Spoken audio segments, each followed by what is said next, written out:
Welcome to Super Mario Bros. Bonanza, the show where I'll be reviewing every Super Mario platformer and ranking them from best to worst. Previously, I played through the first 18 mainline titles and determined which was the ultimate game. You can find a link to that in the description. But when ranking each game, I played the original version, or at least a close approximation.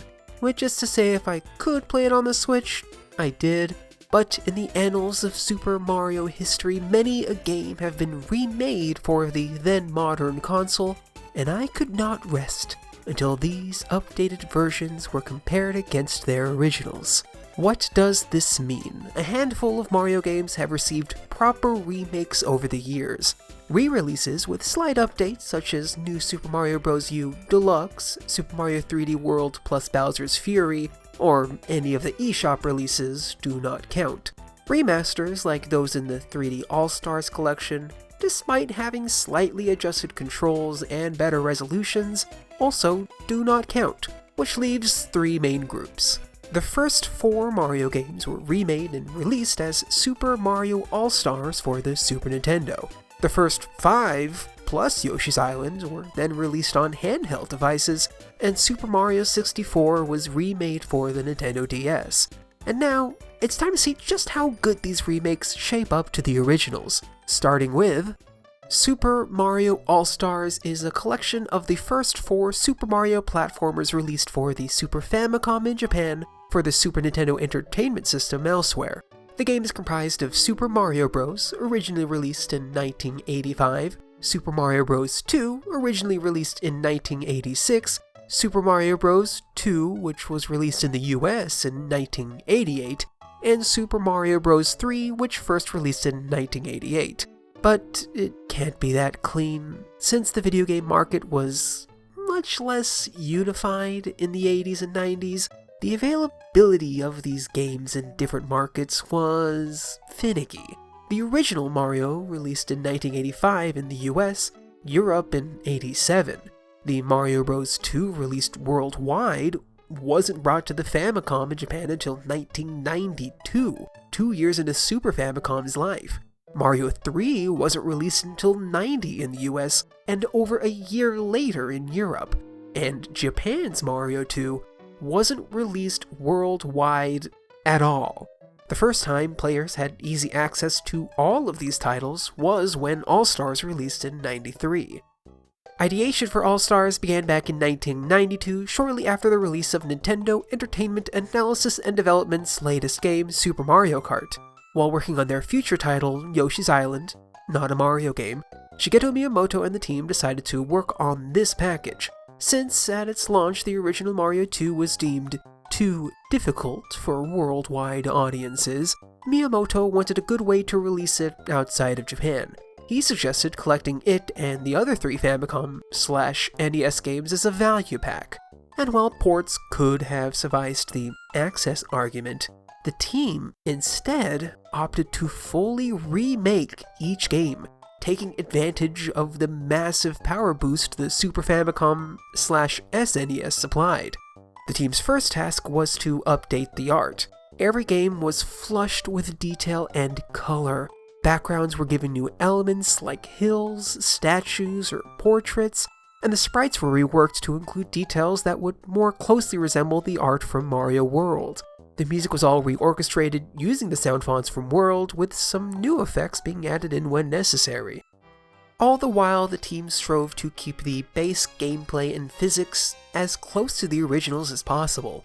They played through each game, level by level, preserving the architecture and physics to the point where when encountering bugs and glitches from the original, instead of fixing them all for the remake, they chose to keep ones that weren't helpful to the player, while erasing those deemed harmful.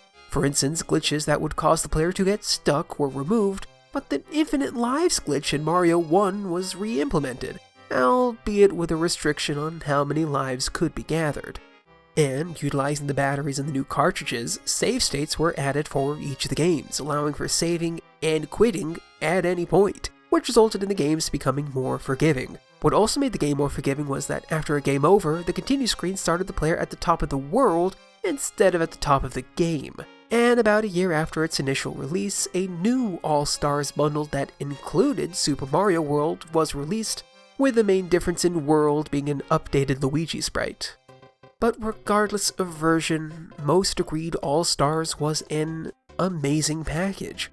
While deciding which of those 4 original Mario games is best was, is, and always will be a hotly contested issue, most agreed that the versions included in All-Stars were superb. Some criticized the fact that the games remained largely unchanged from their 8-bit selves, that same point being a positive for others. But most agreed that these 4 games being on a single cartridge made it incredibly valuable. Many went so far as to say it was a must-own cartridge, one of the best games on the console. I first played Mario All-Stars around the time it came to the Nintendo Switch Online service in 2020, and I didn't even touch Lost Levels at the time. My experience with these games was either with their original NES versions or their Game Boy Advance counterparts. When I did finally try All-Stars, jumping into the original Mario was surreal. The songs were ever so slightly off, and I recognized the sprites more from flash animations I watched on Newgrounds than from the actual game itself. The other games were more familiar to me. The Advance series was based on and adapted from the All-Stars versions. Despite my initial aversion, I enjoyed all of All-Stars at the time, and was eager to experience it all again to properly rate it. Opening Mario All-Stars, the game greets the player with a nice new title screen accompanied by a jaunty little tune. The game selection screen is quite simple. Scroll through each of the game's cover arts to select that game. Of the 4 included, a set of updates were applied across the board. What's likely the most impactful was the saving system. Each game has a series of save files with their own progressions. Then in the game, saving has been vastly expanded. As a person who is objectively bad at the original Mario, it was so refreshing knowing that I could die numerous times in World 8 and pick right back up at 8-1, instead of having to perform the entire game all over again. This feature was, well, less used when I played Lost Levels because, well, I do not like that game. Using the Switch feature, I rewound whenever I encountered even the slightest of frustrations, but still it's a really good feature to have. It was also implemented in 2 USA to similarly good effect, but I never got a game over in 3, so I can't say exactly how well it was done in that title. Another fun update was the addition of title screen music. Each game received a lovely composition of the Mario 1 underwater theme to accompany the title. Super Mario Bros.' title theme was composed as a slower waltz. Lost Levels feels more majestic with a synthetic orchestra for instrumentation.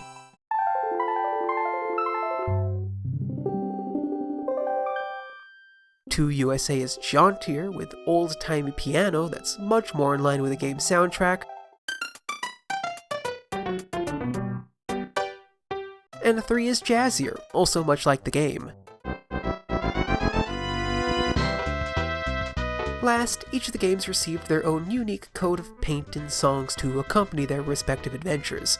On an interesting note, occasionally certain sound effects would still cancel out others, so too many jumps would cancel out part of the backing track. Despite the upgraded hardware, this particular issue still remained. Super Mario Bros. Received the biggest visual enhancement. There is quite simply new everything. Mario's sprite has been reimagined to be much more similar to his appearance in World, while keeping the colors closer to the original. All the environments have been given so much more character. The grass levels are beautiful to look at. The black and white levels are now set during night with twinkling stars up above, and the wider levels have been converted to snowy areas. The Cheep levels have statues scrolling by in the background. Castle levels have portraits of the King Koopa himself hung throughout the halls, and the in-level elements have been completely reworked. Pipes are straight from Mario World. The end-of-level castles are so much more detailed. Bullet bills flap their little arms as they fly, and the Goombas look like, well, they look like that. Maybe should've rethought that one a bit. Regardless, all this extra detail and color adds so much to the experience. I loved seeing what new background elements would scroll by. The snow levels were a joy to run through. After defeating each King Koopa, instead of a generic Toad yelling at Mario, each were given a super cute and unique animation where the Toad or Toads abscond from their bag. And rescuing Toadstool was not only given yet another fun animation, but a much larger image pops up depicting the princess kissing the plumber. Oh, what? Nintendo's lawyers are informing me that I must disclose that Mario and Toadstool are not in a committed relationship. Strange. And she's blonde now, too. The music, on the other hand, is a bit off. Everything was redone using the Mario World steel drum, and it loses something in the translation. The original Mario theme has never been my favorite Mario track, but there are certainly better arrangements than the All-Stars version. Even the original, with its limited sound capabilities, is still distinct because of said limitations. Versions from later games like Sunshine or Odyssey all bring their own unique twists that justify the composition. This version feels like it's adding for the sake of adding, and that goes for all the redone tracks. None are bad, but none feel special. There was one entirely new track. All the King Koopa fights are now accompanied by a really neat boss theme. Not that I heard much of it. Boss fights are over fairly quickly, but the bits and pieces I did hear were quite good. Speaking of hearing, it was incredibly strange hearing the updated sound effects. Not bad, but strange. Sounds that I so intrinsically associate with Super Mario World pop up all over the place, which was a bit jarring. Maybe it's a placebo effect from the beautiful new pixel art, but I really love how this version of the game played. In all but one way, everything feels just a little bit better, ever so slightly easier to control. This could have been from having very recently played through the NES versions of both this and Lost Levels, naturally getting better through practice, but they did recreate the game whole cloth. Maybe the physics were improved as a byproduct, except for smashing bricks. In every other Mario game, after smashing a brown brick block, Mario will be pushed back towards the ground. In this version, he continues traveling up through where the block once was. This was seemingly done to fix some game-breaking bugs, but it also does not feel good. Decades of games have taught me Mario controls one way, and this is the sole example of it not doing that. This one blight is the only knock against me declaring this the best version of Super Mario Bros. And it's entirely forgivable. This is the best version of Super Mario Bros. I don't think I'll ever go back to the NES version again. The updated art does so much for me, and the perceived control updates seal the deal. Not that I really want to go back to this game too often anyway, but still. And also I hate Hammer Bros. Super Mario Bros. 2 The Lost Levels has one major issue. It's still Super Mario Bros. 2 The Lost Levels. It's still the worst Mario game, and it didn't even receive any substantial updates to fix that. The save thing helps, of course, but it's not enough. All the art was updated, but it's the exact same artist from the All-Stars version of Mario 1. Even the Toad and Toadstool animations are the exact same across both games. While the updated music is also identical, the final castle's foe King Koopa fight did give me the opportunity to listen to more of that boss fight theme. But Lost Levels is a bad game. It's cheap tricks in lieu of challenging platforming. The art doesn't do enough, the music doesn't do enough, and the weird brick thing only makes it worse. I can't say I will ever play Lost Levels again, but if I was forced to, it would be the All-Stars version. Super Mario Bros. 2 USA, on the other hand, this game is fantastic. While the Mario 1 updates didn't always hit, everything in the All-Stars version of 2 USA feels just right. As is the case with all the games, the art was reworked, but unlike the Goombas from 1, every enemy looks exactly like they should. Birdos, Shy Guys, Phantos, Ninjas are all definitively themselves, now with more colors and pixels to play with. And the environments were gorgeous. 2 USA already did an excellent job of feeling like an adventure with how the level entrances correlated with the previous level's exits, but the added details in the floor and platform textures, and especially in the backgrounds, make this journey so much more extravagant. I loved trekking through the grasslands, seeing some type of temple in the background. I loved the ice cavern walls. I loved the shrines to Phanto. I love watching Princess Toadstool soaring serenely over the sea atop an egg. And the accompanying score was even better than the original. And the original is already great. But through the reorchestration process, each of the songs managed to keep their ragtime feel and were only enhanced by the improved sound chip. A stark contrast to how it was implemented in the original. The gameplay is, as far as I could tell, the exact same.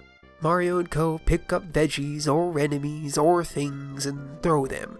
Toadstool is still the best character to use, Fry Guy is still the worst boss. The levels are still fantastically designed, only now with a fresh coat of paint and a somehow even better soundtrack. The All-Stars version of Super Mario Bros. 2 USA is stunning in how amazing it is. It's arguably, potentially, the definitive edition. Super Mario Bros. 3 was already a late-era Famicom/NES game. By that point, Nintendo had gotten really good at squeezing out every pixel. As such, it was the game that needed the least amount of polish. The core game had already done the hard work of making interesting scenery, finalizing enemy designs, composing excellent music, and making one of the best designed platformers out there. But the polish they did add took it to the next level. The backgrounds were fleshed out, the characters were given much more detail, Mario himself was shaped the same as in 3, but the color palette was updated to be red and blue, and Toadstool was once again made blonde. Interestingly, the animals that the kings were turned into were changed. What were once normal animals like dogs or seals were updated. Mario 2 USA enemies Hoopster and Albatos replaced a spider and a vulture. The Mario World creatures Dino Rhino and Yoshi replaced a Kappa and a Venus fire trap. My opinion on the music, though, is closer to how I feel about the original game reorchestrations. The compositions are good, but the steel drum renditions don't quite fit the aesthetics of the game as well as the original did. I wish they were more akin to the title's jazzy remix of the underwater theme. They're not bad versions by any means, but not quite as definitive as the originals. And the rest of the game feels exactly as good as it should. Mario 3 was already the best NES Mario, they didn't have to change anything to keep it great. It's a fantastic game with a nicer coat of paint, and that horrible visual glitch on the right side of the screen is gone too. Super Mario All-Stars is undoubtedly a fantastic package. A beloved update of this sort, where 4 classic games were lovingly made modern while retaining what made them good, seems nigh impossible anymore. Nintendo themselves couldn't even do it with Mario 3D All-Stars, which was instead a collection of slightly adjusted ports, which didn't even include Galaxy 2. It's hard not to consider each of these games their definitive versions. The updated sprites do so much to make these games feel amazing, and the slight gameplay adjustments only iron out any kinks. As a reminder, the current 2D games ranking is 11 Super Mario Bros. 2 The Lost Levels, 10 Super Mario Land, 9 Super Mario Bros. Wii, 8 New Super Mario Bros. 2, 7 Super Mario Land 2, 6 New Super Mario Bros., 5 Super Mario Bros. 2 USA, 4 New Super Mario Bros. U Deluxe, 3 Super Mario Bros., 2 Mario Bros. 3, and 1 Super Mario World. For Ranking All-Stars, the fact that this includes the best version of Mario 1, Mario USA, and Mario 3 means it is destined to be towards the top. Mario 2 Lost Levels also being here can't drag it down, at least not too much. The new 2D Mario games ranking is 12 Super Mario Bros. 2 The Lost Levels, 11 Super Mario Land, 10 New Super Mario Bros. Wii, 9 New Super Mario Bros. 2, 8 Super Mario Land 2, 7 New Super Mario Bros., 6 Super Mario Bros. 2 USA, 5 New Super Mario Bros. U Deluxe, 4 Super Mario Bros., 3 Super Mario Bros. 3, 2 Super Mario All-Stars, and 1 Super Mario World. But I can't declare the All-Stars versions as definitive just yet. Each of these games and Mario World were released on handheld consoles. The Game Boy Color sold so well, and the Advance held its own, it was only natural Nintendo would want to put these games on their portable consoles. Next time, we'll be looking at Super Mario Bros. Deluxe and the Super Mario Advance series, sans Advance 3. Thank you so much for watching. Let me know your thoughts on All-Stars or 3D All-Stars in the comments. And if you missed it, don't forget to check out the rest of Mario Bros. Bonanza. Links to that and all my social medias are in the description, and I'm at Mario8 everywhere. And if you'd like to, maybe leave a rating on the video or subscribe to be notified of everything else I put out. Anyway, I hope you enjoyed, and I will see you next time.